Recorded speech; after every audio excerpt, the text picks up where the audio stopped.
Hello and welcome to another in a series of mystical perspectives.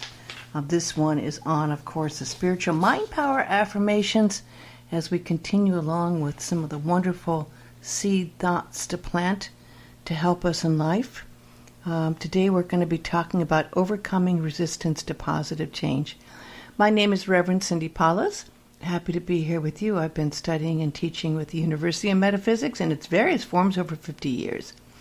And this particular talk is based on Dr. Master's book, Spiritual Mind Power Affirmations. And you can always go to metaphysics.com to find out more about these talks and look up Paul-Leon-Masters. You can also find this book, Spiritual Mind Power Affirmations, and also his first book, Mystical Insights. And there's a new book, Meditation Dynamics, which is also available, all three of these, at Amazon.com. So if you have the book, just for reference, this is page 64.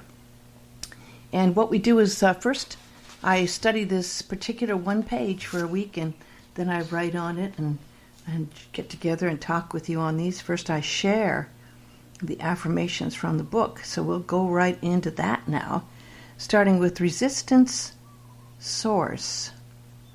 I realize that resistance to making positive changes in my life comes from a personal sense of ego selfhood with its self-doubts, making even changes that would seem on the surface to improve my life circumstances. So again, a lot of us don't want to change, and we don't realize we don't want to change, and then we feel stuck and we don't know how to get out of being stuck. So this is referring to the resistant source, which is the ego. So let's repeat this affirmation. I realize that resistance to making positive changes in my life come from a personal sense of ego selfhood with its self-doubts about making even changes that would seem on the surface to improve my circumstances. The next one is fear. I realize that personal ego mind fear may be a reason for resisting even positive change, and so when I feel fear, I turn immediately to my Christ mind oneness with God to sublimate my fear into the light of God power, courage within me. And there's a lot of aspects here. We talk about fear, we talk about courage, we talk about the Christ mind oneness to use as a tool to overcome the fear. Of course, you first have to be aware that there is fear there, because sometimes we clothe our fears in many other ways so we don't recognize it as fear, because we don't want to think we're afraid, right? I mean, one way I've thought about this is if Christ came to you right now and said, follow me, and you knew that this was like the ultimate in your spiritual progress and that you could actually be in total service and oneness with God, would you drop everything and follow Christ? I think many of us would not. I even have to question myself there, because we get into a comfortable zone in our life and we're afraid of losing or changing that or upsetting the apple cart, even if that what we are looking at could be a much better way of life and bring us more happiness.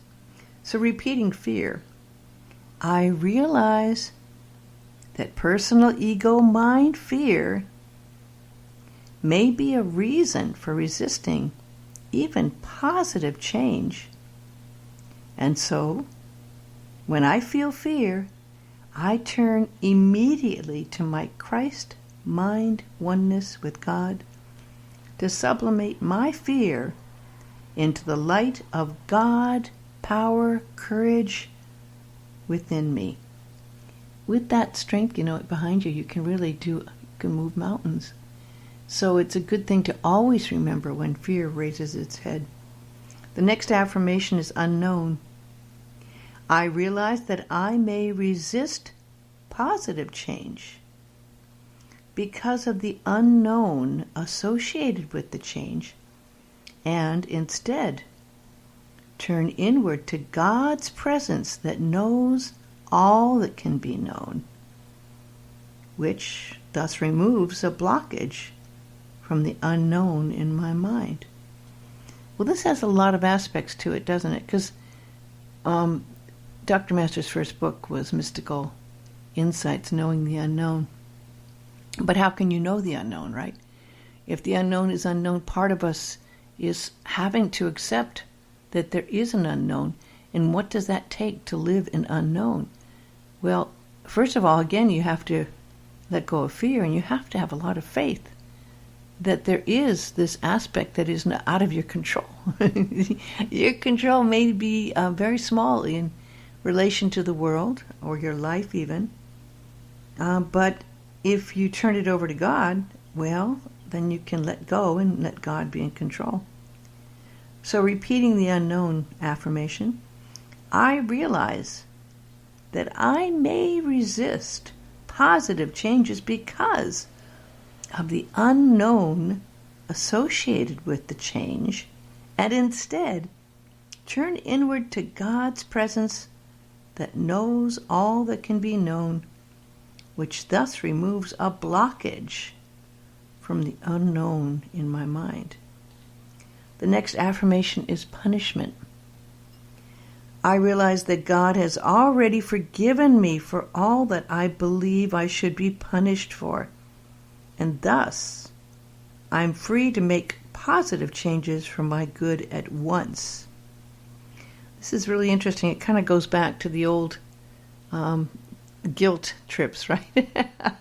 Has anyone there been ever raised in guilt trips from a partner, from your family, from your church?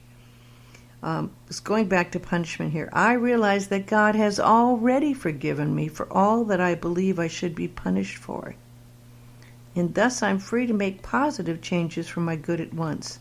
So the question is, do you think that you're not good enough or worthy, that you're living what you're living like because you've done something wrong, you deserve to be punished? That has got to be removed, all right? That's a major blockage which should be removed. And you need to really look inside and see if that's an aspect that might be affecting your life. The next one is responsibility.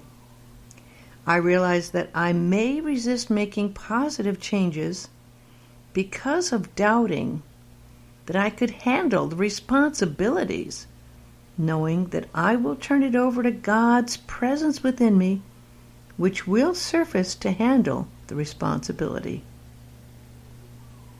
And this is a biggie, because a lot of us don't want to handle a lot of responsibility. We don't want to have to deal with what we're responsible for. A lot of times we shuffle it off on other people. But here's this affirmation to say again in response to that. I realize that I may resist making positive changes because of doubting that I could handle the responsibilities, knowing that I will turn it over to God's presence within me, which will surface to handle the responsibility. And the next one's poor self-esteem. That's a biggie, huh?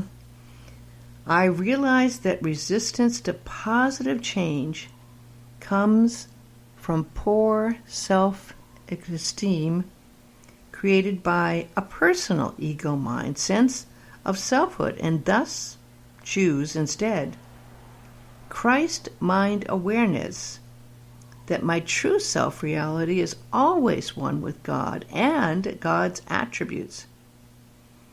So poor self-esteem is a huge factor in a lot of people's lives. And it can be, again, going back to many things in your life. It can go back to your childhood. It can go back to an abusive relationship. But whatever it is, it always has to be addressed, because it can be a huge limiting factor in your life. So repeating this important affirmation, I realize that resistance to positive change comes from poor self-esteem created by a personal ego mind sense of selfhood, and thus choose instead Christ mind awareness that my true self-reality is always one with God and God's attributes. And the last one here is non-support. I realize that resistance to making positive changes may come from feeling alone in my efforts of being non-supported. Thus, I turn inward to God's presence as my support in all I must do to improve my life. So, a lot of times if you're a loner and you do things you don't feel like other people really can support you, and you think in doubt whether you can handle making a major change, which can be a huge task, especially if you're moving or doing something like that, and you feel like you don't have the support you need to make those changes, you may just avoid it, right? So repeating this affirmation, I realize that resistance to making positive changes may come from a feeling that I am alone in my efforts or being non-supported. Thus I turn inward to God's presence as my support in all I must do to improve my life. Now, that's the last of the affirmations there. A lot of aspects of that have to do with what you need to do when you go into meditation. And interesting, usually Dr. Masters has an affirmation about meditation on this, and this one didn't include that. But in meditation, we know that we can uncover and release the shadow, the things that we fear, the aspects of ourselves that are hidden, that we sometimes work very hard to hide. But once we see these things and recognize them, which we do in these affirmations and meditation, then the next step is really putting into action the steps you need to make those changes. So, of course, it may not be easy, but what you have to always keep your eye on is, if you want some good positive change, you have to risk sometimes doing things that put you outside your comfort zone. So you have to ask yourself certain questions. Are you stuck in certain places in your life? Are you stuck in safe or that comfort zone? And what would it take to get you out of that comfort zone? What carrot could you imagine that leaves that door open to make some more positive changes that may be waiting? Are you codependent in life, right? Maybe that's part of the aspect of it. Are you afraid, as we were talking about, of changes? What part of you is limiting and not believing that you can fulfill your true destiny? So, if you want to create a new life, if you want to be successful, you sometimes really have to face what's stopping you from doing that. Are you stuck in safe? Is it security versus opportunity? Is there disbelief in the beyond the ordinary way of life? And then ask yourself why. You've got to bridge that possibility of where you are to where you really want to be to fulfill your true purpose in life and make changes to make that happen. I always write down things after I meditate. I take some time to write what comes to me, and I wrote this: with a breath of love the world can change. In a single spinning round the sun, the way you perceive things can be rearranged. For the world is just a staging place. We can choose how we act and react every day. All creation is a palette, and we are the artists who paint the reflection of our conception to express how things are framed and what we see.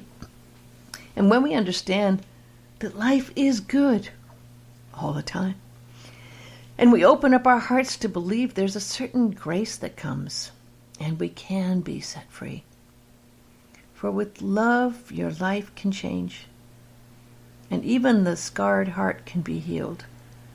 So let a little more light come in and let your soul be revealed.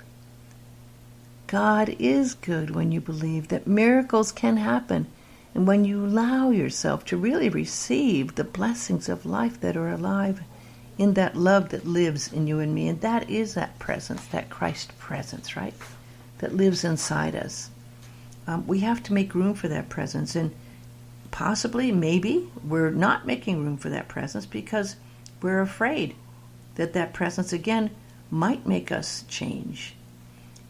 This is a huge factor. We've got to realize Well, I'm going to use a little story that I kind of felt like when I experienced this. Years ago, I lived in Sonoma County, and they did balloon flights. I happened to be afraid of heights and looking down. And so there I was going up in this hot air balloon, and I was actually even doing a live remote on the radio, calling it. And as the balloon rose and rose and rose, I just found myself gripping on to these, it's a rope, basically, a very, very heavy-duty rope that holds the basket you stand in to the balloon. So I'm holding the rope so hard that my fingernails are digging into my hands, and I just had to stop and laugh. I'm going, what am I holding on to?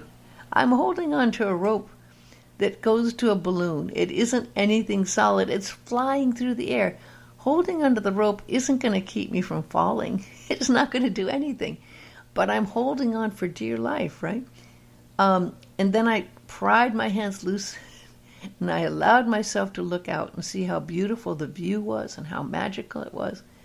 But it's interesting how we hold on in our lives. And sometimes we're not aware that we're holding on for dear life because we're afraid of something. So you have to really look and be aware of it, which these affirmations and meditations can do. And once you recognize that you're holding on to something because you're afraid, then you can begin to release. One of the big Buddhist practicings is non-attachment. And some people have a hard time with it because they don't like being non-attached. They like very much being attached to their things, their house, their lifestyle, to their beliefs. But then what can happen? I mean, if we look at the fires that have happened in California this year, if we look at some of the disasters from the hurricanes, there is more and more an increasing situation where people who thought they had a secure life and lifestyle are completely losing everything. Their house can burn down in a few minutes. A hurricane can come in and wipe out a huge area of life. You can lose everything that you have. So if you learn detachment and non-attachment, and you instead find that way, you can find that inner abundance and trust and faith in God within, you can survive these things. And you can find that inner courage to face whatever changes you have to do to start your life over again. You can have a new beginning. So we really have to take a look at that. We sooner or later are going to face that moment where we have to face our passing on, our death of our body. And believe me, at that point, you're going to become non-attached. Everything you have around you that you were attached to is going to be gone when you pass on. And only the love remains, right? So the time is really here. I mean, it's so amazing when we really think of what can happen and the good things that can come, that we can replace the things that are old and stuck that aren't serving us any longer, right? If you're really holding back, if you're hearing that call to make a change, it's time to open up that door. We're all on this long, long journey. We all have to let go and pass on. We all have to be born again. We all have to face new beginnings. And so this is part of the life lessons we have. And this is what's waiting for you if you have the heart's passion to use what tools that you've been given by God, these gifts. Those can be used in whatever life that you really need to be living. You can call upon your soul. You can call upon God. You can call upon your dreams. You can call upon your visions. You can call upon your affirmations. You have all these tools. You can call upon friends. If you're one of those people who find that you are on the spiritual path, you will find there's times that you have an inner strength to actually be given the gifts you need to make the changes you need. But you have to believe it, right? You have to really realize that that power of the God's presence, that love in your life is there, and you can believe that that blessing is given to you, and you indeed can truly make the changes you need, the positive changes. That the time is right here. It's always here. It's always right now. And you can let that light shine bright right now and be the truth of who you are and be present in light. And you can believe it. You can have faith. The new day is really here.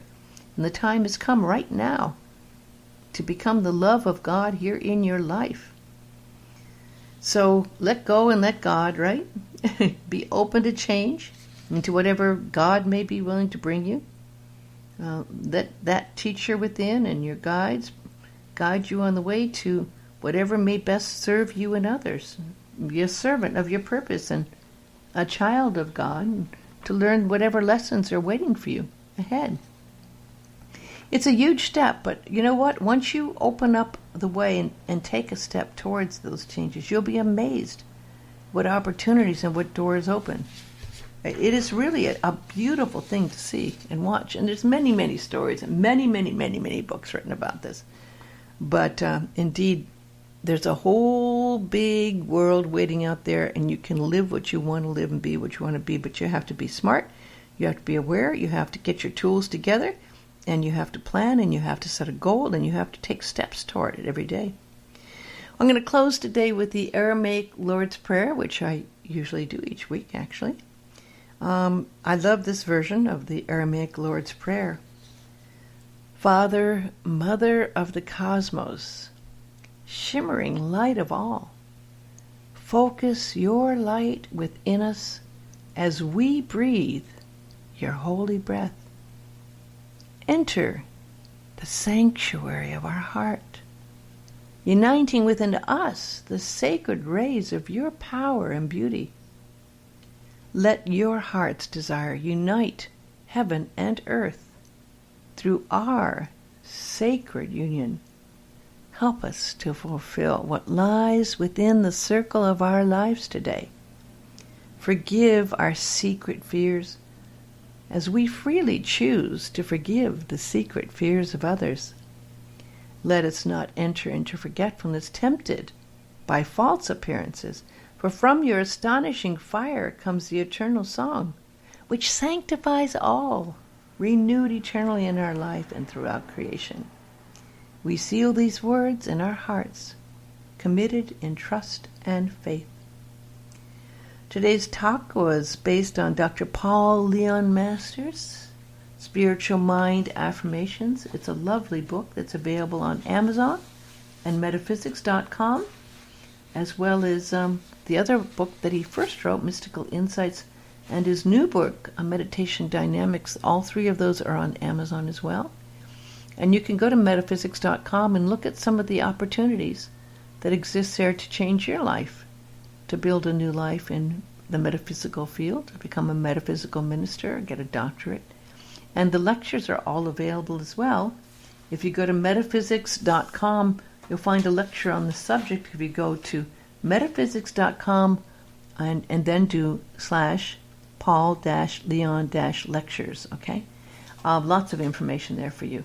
And also, I have over 30 of these talks so far, and I have them all posted absolutely free to be able to listen to and check out on my website, mysticalperspectives.com. That's mysticalperspectives.com. I also air these talks on a radio station. They're part of the University of Sedona that I program, which is called KUOSFM.com, KUOSFM.com, and I do those on Sunday morning. We have a series of talks starting at 9 and going till it's 9 o'clock and through 10 o'clock, so it's 9 till 11. Thank you so much for listening and being a part of the energy field here today. I wish you the blessing of positive changes so you may fulfill your true life's destiny.